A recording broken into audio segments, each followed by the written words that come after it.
जिंदगी में सिंगल और अकेला रहना कितने लोगों को पसंद है? वीडियो पॉज करो और जल्दी कमेंट करके बताओ। कोई चीटिंग नहीं कर दिए तो जिंदगी में जितने लोगों को सिंगल और अकेला रहना पसंद है, इस वीडियो के बाद से नहीं रहेगा। The watcher presents Hollywood movie crave. तो ये है एडन, उम्र 35, प्रोफेशन फोटोग्राफर, यानी बेचारा गरीब के साथ साथ बेरोजगार भी है और अकेला तो है ही। अब सपना तो इसका भी था कि हाथ में कैमरा उठाते ही लड़कियां इसके पीछे भागेंगी और इसे नंगी नंगी लड़कियों की पिक्चर्स क्लिक करने को मिलेंगी, पर हुआ इसका उल्टा। भगा इसे जिंदगी रही है और किसी तरह गुजारा तो करना ही है, तो बेचारा क्राइम सीन फोटोग्राफर बन गया और अब नंगी पिक्चर्स तो क्लिक करता है, पर मुर्दों की।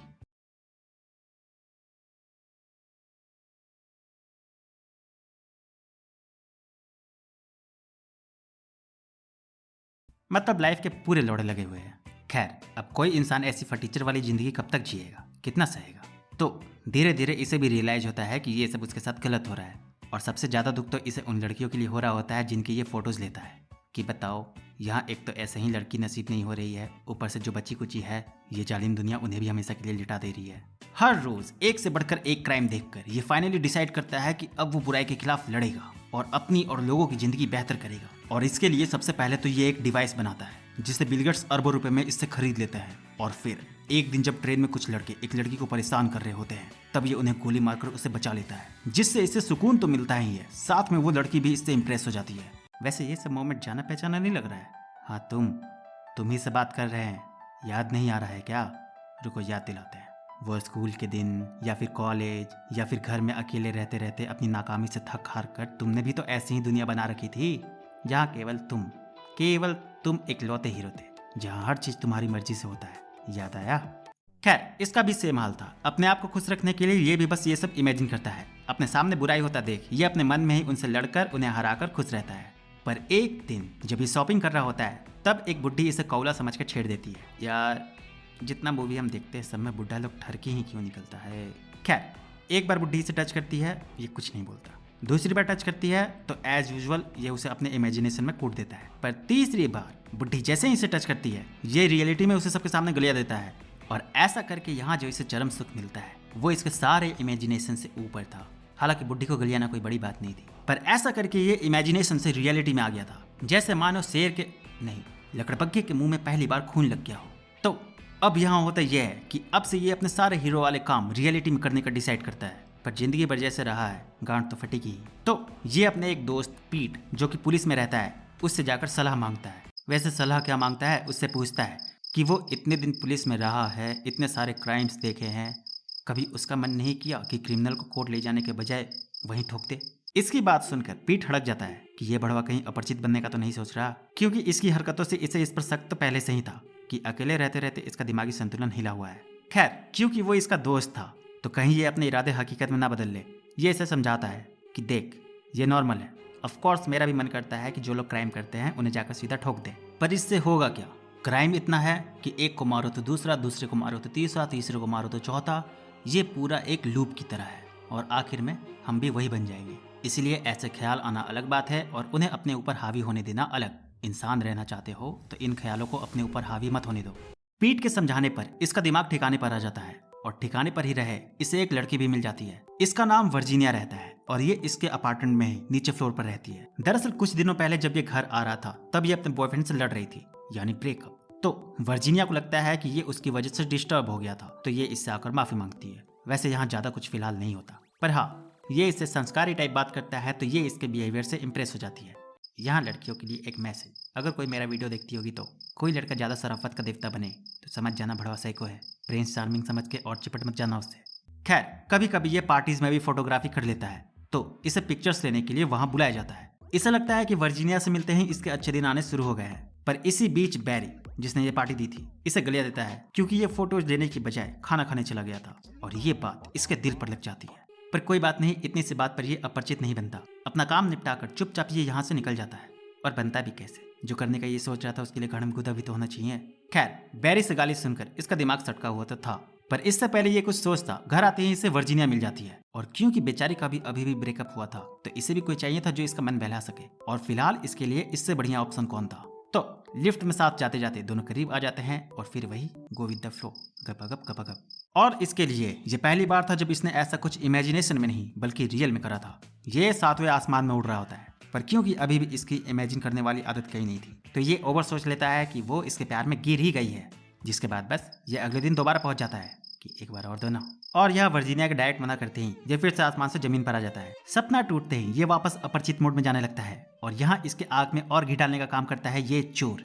जब ये दुकान से सामान खरीदने जाता है तभी ये चोर यहाँ आ जाता है और दुकानदार के साथ साथ इसे भी लूट लेता है। हालांकि ये उस चोर को अपने इमेजिनेशन में दम भर कूट देता है और इनाम के तौर पर जो लड़की शुरू में इसे ट्रेन में दिखी थी वो इसके प्यार में गिर जाती है। पर वर्जीनिया से रिजेक्शन मिलने के बाद अब सिर्फ इमेजिनेशन में हीरो बनना इसके लिए काफी नहीं था। ये रियल में उस चोर का पीछा करता है। हालांकि तब तक वो चोर भाग जाता है, लेकिन जब थोड़ी ही दूर में इसे उस चोर की गन गिरी हुई मिलती है तब उस गन को उठाने के बाद इसके आंख चमकने लगते हैं, ठीक वैसे ही जैसे किसी बच्चे को उसका मनपसंद खिलौना मिल गया हो। घर आने के बाद ये फिर वर्जीनिया के पास जाता है और इस बार वर्जीनिया इसे ना नहीं बोलती।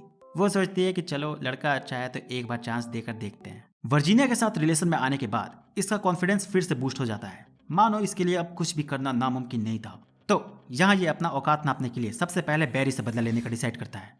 ज्यादा सीरियस होने की जरूरत नहीं है, बैरी एक नंबर का ठरकी रहता है। तो ये उसे अलग अलग लड़कियों के साथ चीट करते पकड़ लेता है और फिर उसे ब्लैकमेल करता है कि इतना पैसा दो वरना ये सारा फोटो तेरी बीवी को दिखा देंगे।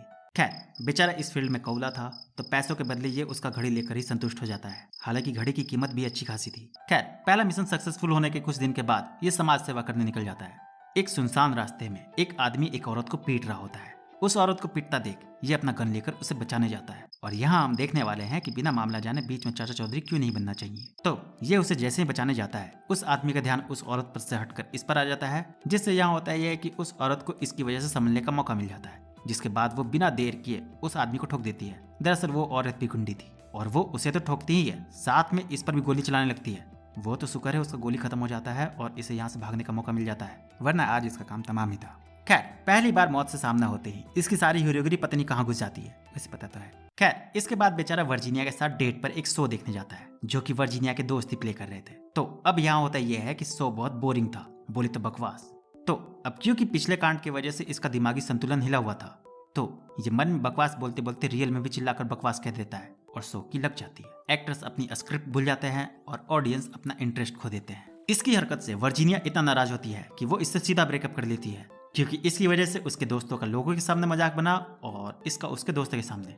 वर्जीनिया से ब्रेकअप के बाद ये फिर से अपने इमेजिनेशन में चला जाता है और इमेजिन करता है कि बकवास बोलने के बाद लोग उसकी तारीफ कर रहे हैं, उसके लिए तालियां बजा रहे हैं और वर्जीनिया उससे नाराज होने के बजाय उल्टा और उसके प्यार में गिर गई।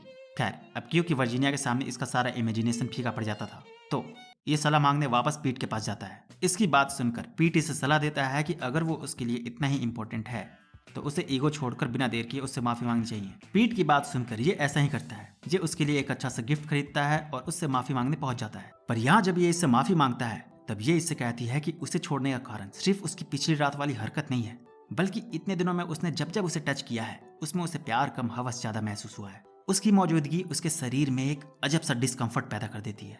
वर्जीनिया का यहाँ साफ साफ कहने का मतलब था वर्जीनिया की बात सुनकर बेचारा पूरी तरह से टूट जाता है, पर यह हार नहीं मानता।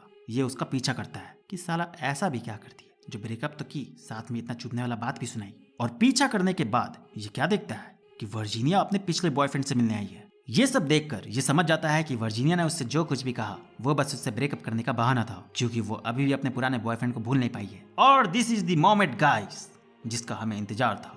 उसके बॉयफ्रेंड को देखते ही इसके अंदर का अपरिचित पूरी तरह से बाहर आ जाता है, जिसके बाद वर्जीनिया के यहाँ से जाते ही ये उसके बॉयफ्रेंड के पास जाता है। हालांकि इसके अंदर का अपरिचित भी इसके ही जैसा फट्टू था। बड़वा स्कूल के लड़के लोग जैसे धमकाते हैं वैसे ये इसे धमकी देता है। मैं दिखा दूंगा तेरे को। बोलता क्या है? हाथ लगा के दिखा ना। अरे क्या है? मत देखे क्या है तू साला। खैर तेरी मेरी मेरी तेरी करते करते दोनों उलझ जाते हैं और गलती से उसका बॉयफ्रेंड खुद ही खुद को गोली मार लेता है। हालांकि जैसा कि हम कहें कि इसका अपरिचित भी इसके ही जैसा फट्टू था तो उसे गोली लगने के बाद ये उसे बचाने का बहुत कोशिश करता है, पर जब हॉस्पिटल ले जाते वो खुद तड़प तड़प कर मर जाता है। तब ये खुद को बचाने के लिए बगल में एक बेहोश पड़े हुए चर्सी का इस्तेमाल करके ऐसा सीन क्रिएट कर देता है कि जैसे वो दोनों आपस में खुद लड़े हो और एक ने दूसरे को गोली मार दिया। वैसे ऐसा करके ये पुलिस से तो बच जाता है, पर ऐसा करके ये पूरी तरह से साइको बन जाता है। और लास्ट में जैसा इसने अंदाजा लगाया था वैसा ही होता है। एक दिन जब ये बैठा हुआ रहता है तब इसके दरवाजे की घंटी बजती है और दरवाजे के पीछे वर्जीनिया रहती है। पर अब क्या फायदा, अब तो ये अपरिचित बन गया ना। और मूवी यहाँ खत्म हो जाती है। तो इस मूवी से क्या सीखे कि ज़्यादा अकेले रहना भी ठीक नहीं। और जो लोग कहते हैं ना कि I am happy in my own world, भैया इलाज करवाओ अपना। वरना अपरिचित बनते देर नहीं लगेगा। तो यार बस इस वीडियो में इतना ही, मिलते हैं नेक्स्ट वीडियो में, तब तक के लिए बाय।